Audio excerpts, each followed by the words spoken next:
Ciphers and Pillars of Eternity 2 Deadfire are a spellcasting class that specializes in dealing damage, controlling and debuffing enemies, and buffing their fellow party members. Because they gain bonus damage with weapons, they lend themselves very well to multiclassing, particularly with classes that use weapons as their primary means of damage. They are a solid choice for the player who wishes to have a pure caster build, or for the player that would like to augment their martial class with some spells and buffs. Ciphers use focus for their resource, just like they did in the previous game, and focus allows them to cast spells. Ciphers always begin combat with a fixed amount of focus and have a maximum they can acquire during each encounter. Whenever they cast a spell, they will subtract the focus cost from their accumulated focus, and each time they attack with a weapon, they will gain focus based on the damage they deal.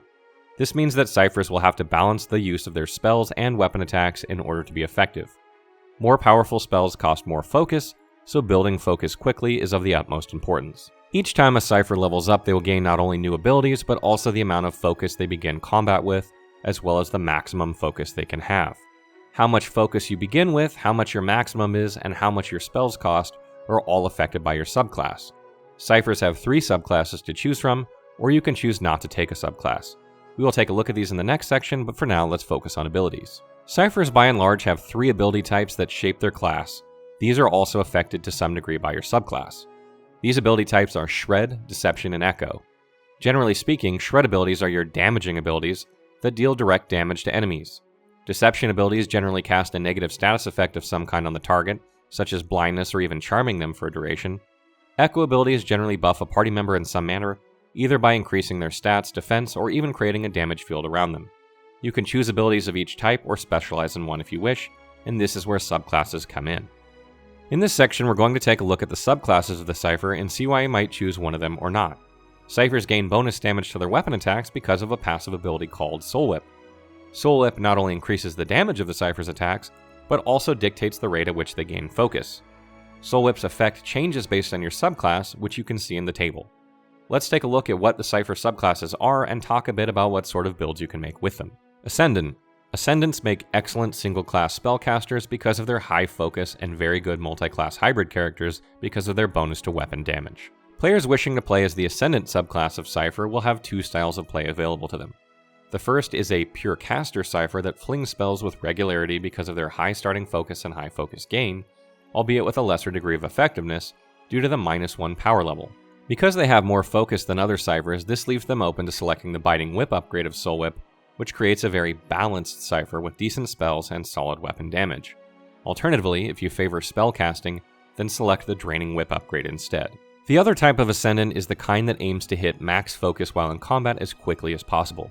This means taking the Draining Whip upgrade of Soul Whip in order to get there faster, and they will also need to take the Keen Mind passive in order to begin combat with more focus. Ascendants playing this way will attack with weapons in the early stages of combat to build up their focus and then unleash a devastating barrage of spells on their opponents. Because this takes a bit of time to accomplish, it is advised that these Ascendants multiclass so that they have abilities they can use while they build up to max focus. Beguiler.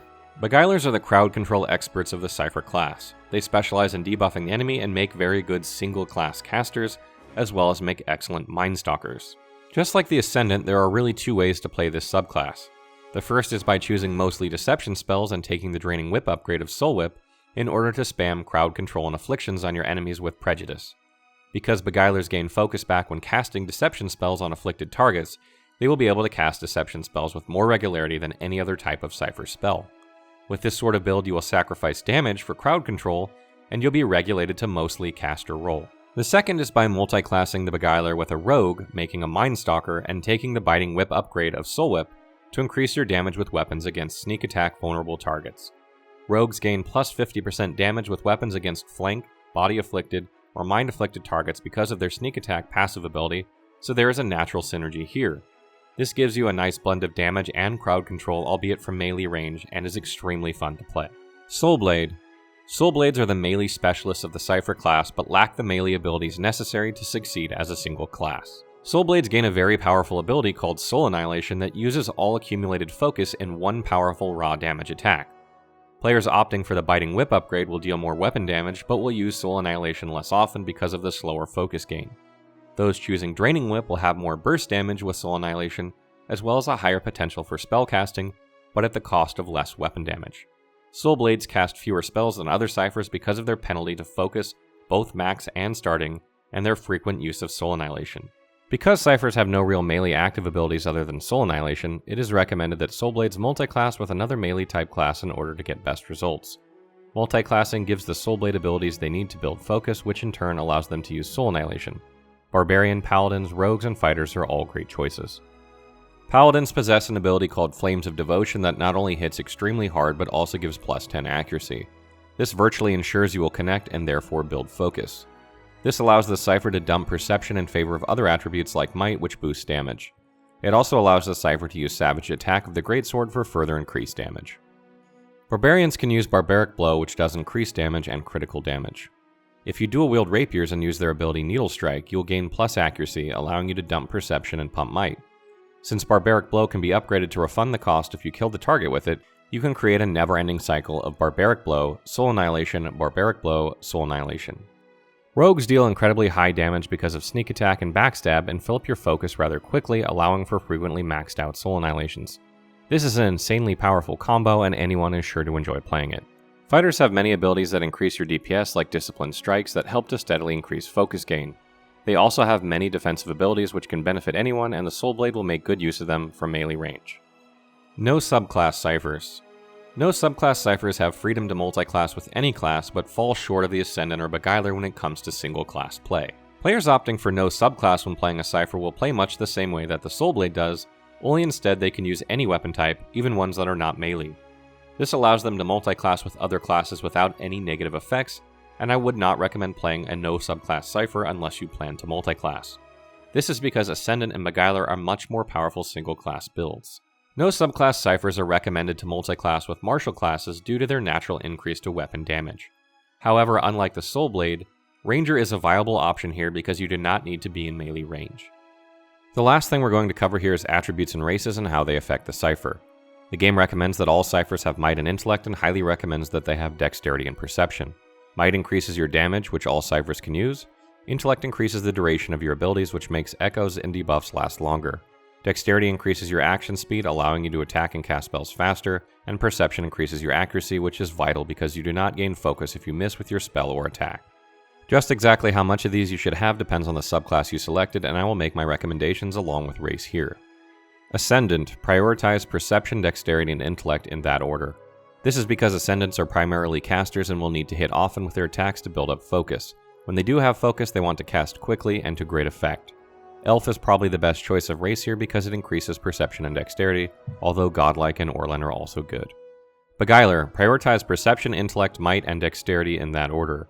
This is because Beguilers, like other ciphers, need to strike in order to gain focus, but then want their deception abilities to last as long as possible. Might will help melee versions of the build, but if you're more of the caster type, then prioritize Dexterity instead. Godlike is a solid choice here because it increases Perception and Intellect. Soul Blade, prioritize Perception, Might, and Dexterity in that order. This is because Soul Blades will use weapons more regularly than most other ciphers, so will benefit more from Might. They still need the Perception to make sure they strike, but Soul Blades are more of a DPS role and therefore won't worry too much about duration, which is why Intellect is not listed. Elf or Aamawa are both solid choices here. No subclass, prioritize Perception, Dexterity, Intellect, and Might in that order. This is because by not selecting a subclass, you can play as a caster, a melee fighter, or a ranged character if you wish. However, you will still need Perception, Dexterity, Intellect, and Might no matter what you choose. If you decide to multiclass, then you may wish to swap these around depending on what other class you select, but this order is a safe bet. Again, Elf is probably the best choice of race here, but this may change if you multiclassed. Final tips. It is recommended that if you're playing a single class cipher that you play as some sort of ranged character unless you chose Soul Blade. This is because you will not want to be up close and personal when casting your spells as you may be hit or interrupted.